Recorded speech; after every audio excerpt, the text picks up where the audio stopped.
राज्य शैक्षिक अनुसंधान एवं प्रशिक्षण परिषद उत्तराखंड की तत्वाधान में आयोजित गणित विषय के शिक्षण में मैं रामाश्रय सिंह, सहायक अध्यापक LT गणित, स्वामी शिवानंद स्मारक राजकीय इंटर कॉलेज तपोवन, टिहरी, गढ़वाल। तो आज हम कक्षा 8 के गणित विषय क्षेत्रमिति के उपसंबोध समलंब चतुर्भुज का क्षेत्रफल ज्ञात करना सीखेंगे। हमारे शिक्षण अधिगम के जो बिंदु हैं वो ये है कि क्षेत्रफल की अवधारणा, समलंब का क्षेत्रफल, समलंब चतुर्भुज के क्षेत्रफल का सूत्र का निगमन। तो आज हम लोग इन्हीं बिंदुओं पर चर्चा करेंगे। यहाँ पर हमें दो तरह की आकृतियाँ दिखाई दे रही हैं। इन आकृतियों को हम देखें तो आकृति नंबर 1 और आकृति नंबर 2, दोनों में आपको कुछ भिन्नता दिखाई दे रही होगी। तो आइए हम इन आकृतियों का अवलोकन करते हैं। तो इस आकृति में देख रहे हैं आप कि समांतर भुजाएं एक जोड़ा तो है, लेकिन उनके साथ एक कोण इसमें समकोण है। यहाँ पर इस स्थिति में समांतर भुजाएं हैं, लेकिन जो दूसरी भुजाएं हैं इनमें कोई भी कोण समकोण नहीं है। तो इस प्रकार की जो आकृति बनती है उनको हम समलंब आकृति या समलंब चतुर्भुज कहते हैं। आइए हम इनको और विस्तार से समझते हैं। यहाँ पर पहली आकृति को हम लें तो यहाँ हम देख रहे हैं कि इसमें असमांतर भुजाएं परस्पर बराबर नहीं हैं। ये असमांतर भुजाएं हैं, ये और ये बराबर नहीं हैं। यहाँ पर हम देखें तो जो असमांतर भुजाएं हैं ये दोनों आपस में बराबर हैं। यहाँ पर हम देखें इस केस में तो यहाँ पर कोई भी भुजाएं आपस में बराबर नहीं हैं। जो समांतर हैं वो भी नहीं है और जो असमांतर हैं वो भी बराबर नहीं हैं। ये सभी आकृतियाँ समलंब आकृतियाँ हैं। अब हम समलंब के बारे में यहाँ पर देख रहे हैं कि यहाँ पर दो स्थिति हमारे सामने मिली है। तो यहाँ इनके आधार पर हम समलंब की जो परिभाषा एक तरह से कह सकते हैं कि चार भुजाओं वाली एक ज्यामितीय आकृति चतुर्भुज है जिसकी कोई भी दो समूह भुजाएं परस्पर समांतर किंतु असमान होती है। अर्थात हम देखें तो यहाँ पर समांतर भुजाएं हैं, ये जोड़ा इनका समांतर है और दूसरा समांतर नहीं है। इस स्थिति में भी ये और ये भुजाएं समांतर हैं, ये और ये भुजाएं समांतर नहीं हैं। तो ये सभी आकृतियाँ हमारी समलंब आकृति कहलाती हैं। आइए अब हम इस समलंब आकृति का क्षेत्रफल ज्ञात करना सीखें। हम कैसे इनका क्षेत्रफल निकालेंगे। तो यहाँ पर हम देखें हमारे सामने यह एक समलंब की आकृति है और इसको हमने दो भागों में बांट दिया है। एक भाग आयताकार हो गया, दूसरा ये त्रिभुज के आकार का है। अब इसका क्षेत्रफल निकालने के लिए हमें क्या करना होगा कि हमें पहले आयत का क्षेत्रफल निकाल लें और फिर इसके बाद त्रिभुज का क्षेत्रफल निकाल लें और दोनों को हम जोड़ दें। आयत का क्षेत्रफल हम पूर्व की कक्षाओं में पढ़ चुके हैं, त्रिभुज का क्षेत्रफल भी हम पूर्व के अध्यायों में पढ़ चुके हैं। इसलिए हम पहले आयत का क्षेत्रफल निकालेंगे और फिर त्रिभुज का क्षेत्रफल निकालेंगे और दोनों के क्षेत्रफल का हम योग करेंगे, तो वही हमारी इस समलंब आकृति का क्षेत्रफल होगा। तो हम सबसे पहले आयत का क्षेत्रफल निकालते हैं। जैसा कि हम जानते हैं कि आयत का क्षेत्रफल लंबाई गुणे चौड़ाई होता है। तो हमारी जो ये आयताकार आकृति है इसकी लंबाई 8 सेंटीमीटर है और चौड़ाई 6 सेंटीमीटर है। तो इसका क्षेत्रफल हम लेंगे तो 8 गुणे 6 बराबर 48। और इसके बाद हम दूसरी हमारी आकृति है वो त्रिभुज की है। तो त्रिभुज का क्षेत्रफल जब हम निकालेंगे तो त्रिभुज का क्षेत्रफल हम जानते हैं कि 1/2 गुणे आधार गुणे लंब होता है। तो इसके आधार पर 1/2 गुणे, अब यहाँ पर आधार इसका दिया गया है 10 सेंटीमीटर और ऊंचाई इसकी हो जाएगी 6। ये हो गया 30। तो इस तरह से हम देख रहे हैं कि आयत का क्षेत्रफल तो 48 सेंटीमीटर स्क्वायर आ गया और त्रिभुज का क्षेत्रफल 30 सेंटीमीटर स्क्वायर आ गया। अब हम इन दोनों क्षेत्रफलों का योग कर देंगे तो 48 प्लस 48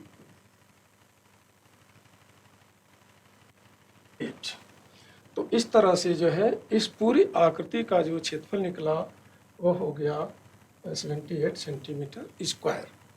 तो हम ये कह सकते हैं कि इस समलंब आकृति का क्षेत्रफल 78 सेंटीमीटर स्क्वायर है। तो यहाँ पर हम फिर एक और दूसरी जो है आकृति लिए हैं, इस समलंब का भी क्षेत्रफल हम निकालेंगे। तो यहाँ पर भी हम देखें बिल्कुल सेम उसी तरह से ये भी है, ये आयताकार आकृति हो गई है और ये यहाँ पर जो है त्रिभुजाकार आकृति हो गई है। तो यहाँ भी हम दो भागों में बांट करके इसका क्षेत्रफल निकाल रहे हैं। तो हम देखें यहाँ पर कि इस समलंब आकृति का क्षेत्रफल इन दोनों आकृतियों के क्षेत्रफलों के योग के बराबर होगा। तो जैसा कि हमने पहले निकाला था कि आयत का क्षेत्रफल हमने निकाला था पहले लंबाई गुणे चौड़ाई करके, और उसके बाद जो है हमने त्रिभुज का क्षेत्रफल निकाला था 1/2 गुणे आधार गुणे ऊंचाई करके। तो यहाँ भी जब हम निकालेंगे इसका क्षेत्रफल तो आयताकार आकृति का क्षेत्रफल जो है 10 गुणे 8 बराबर 80 वर्ग सेंटीमीटर, और त्रिभुजाकार आकृति का जो क्षेत्रफल होगा वो 1/2 गुणे 8 गुणे 6 ये बराबर 24 वर्ग सेंटीमीटर। तो अब यहाँ पर हम दोनों को जोड़ दे रहे हैं, तो इस पूरी आकृति का क्षेत्रफल हो गया 104 वर्ग सेंटीमीटर। आइए यहाँ पर हम जो है एक हमारे जो दूसरे प्रकार का समलंब होता है उस आकृति को लेकर के हम इसके क्षेत्रफल की गणना करेंगे। तो यहाँ पर हम देख रहे हैं कि ये जो समलंब हमारा दिया गया है इसकी जो माप दी गई है, तो आयताकार जो आकृति है ये 18 मीटर है इसकी लंबाई, और इसको हम चौड़ाई ले रहे हैं ये 8 मीटर है। अब इस स्थिति में हम देखें कि इधर हमने जो इसको बांटा है तो दो त्रिभुज यहाँ पर बन रहे हैं, एक त्रिभुज ये बन रहा है और ये बन रहा है, ये दोनों त्रिभुज आपस में बराबर हैं। तो इस कंडीशन में हमें जो क्षेत्रफल निकालेंगे तो पहले हम आयत का क्षेत्रफल निकाल लें, इसके बाद इस त्रिभुज का क्षेत्रफल निकाल करके दोगुना कर दें, या इस त्रिभुज का क्षेत्रफल प्लस इस त्रिभुज का क्षेत्रफल। तो हम यहाँ पर जो है आयत का क्षेत्रफल पहले ज्ञात कर ले रहे हैं, तो 18 मीटर गुणे 8 मीटर, और हम जो है गणना करने पर ये आ गया 144 वर्ग मीटर, और त्रिभुज का क्षेत्रफल 1/2 गुणे 8 गुणे 4 करके आ गया 16 वर्ग मीटर। अब चूंकि ये दोनों बराबर हैं तो 16 दूसरे का भी क्षेत्रफल होगा। तो हम अभी समलंब का क्षेत्रफल निकालने के लिए इन तीनों के क्षेत्रफल का योग कर देंगे। तो हम पाते हैं कि इस समलंब आकृति का जो है क्षेत्रफल है वो 144 धन 16 धन 16 बराबर 176 वर्ग मीटर है। तो आइए हम जो है समलंब चतुर्भुज के क्षेत्रफल निकालने के लिए सूत्र का निगमन करें। तो इसके लिए हमने ये आकृति ली है, यहाँ पर आप देख रहे हैं इसके दो भाग किए गए हैं, ये भी आयतक के आकार का है और ये त्रिभुज के आकार का है, और पूरी आकृति हमारी समलंब चतुर्भुज के आकार की है। आयत की लंबाई को हमने ये लिया यहाँ पर, और चौड़ाई को h लिया, और त्रिभुज का जो आधार है उसको c लिया। तो इस प्रकार त्रिभुज की ऊंचाई भी h हो जाएगी।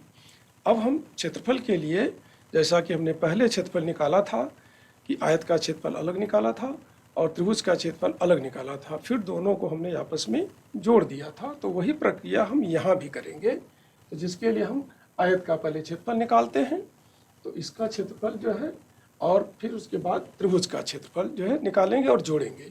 तो त्रिभुज का क्षेत्रफल हमने पहले लिया इसमें, तो 1/2 गुणे आधार गुणे ऊंचाई, आधार इसका c, ऊंचाई इसकी h। तो ये हमारा त्रिभुज का क्षेत्रफल हो गया। और आयत का क्षेत्रफल जो है लंबाई गुणे चौड़ाई, तो 1 गुणे h। अब हम दोनों क्षेत्रफल को जोड़ करेंगे। तो जब हम दोनों क्षेत्रफल को जोड़ते हैं, स्थिति हम देख रहे हैं कि 1/2 गुणे c गुणे h धन 1 गुणे h बराबर। अब यहाँ पर हम क्या करेंगे, देख रहे हैं h यहाँ भी है, h यहाँ भी है, तो h को हम कॉमन ले लेंगे। तो h को हमने कॉमन ले लिया, तो यहाँ पर बचा हमारा c/2 प्लस a। अब इस स्थिति में फिर हमने इसको जो है आगे इसका और जो है सरलीकरण किया, तो h कॉमन है और c धन 2a/2, हम इसको जब भिन्न के रूप में जोड़ेंगे तो हमें ये प्राप्त होगा। यहाँ पर हमने फिर देखें 2a को हमने दो भागों में बांट दिया, a प्लस a, तो यहाँ पर h कॉमन लिया गया, तो c प्लस a और बटे 2।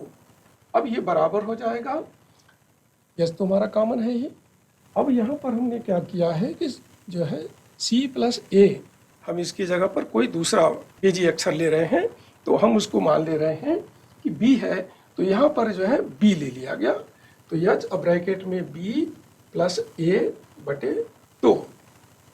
अब इस स्थिति में हम देख रहे हैं कि ये यच क्या है, इसकी जो है दो समांतर भुजाओं के बीच की दूरी है जिसको हम ऊंचाई कह रहे हैं, और B क्या है, ये आयत की और त्रिभुज की दोनों को जोड़ करके जो प्राप्त हुई है दूरी वो ये हो गई है, और इसका बटा 2 कर दिया गया है। तो इस तरह से हम देखें तो ये जो भुजा हमारी है ये और ये दोनों समांतर वाली भुजाएं हैं।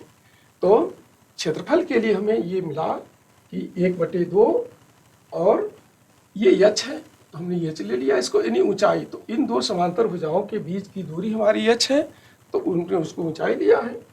तो और गुणे यहाँ पर समांतर भुजाओं का योग, इसका योग कर दिया गया है। तो इस प्रकार हम देख रहे हैं कि समलंब चतुर्भुज का क्षेत्रफल जो हमें मिला वो मिला कि 1/2 गुणे समांतर भुजाओं का योग गुणे उनके बीच की दूरी।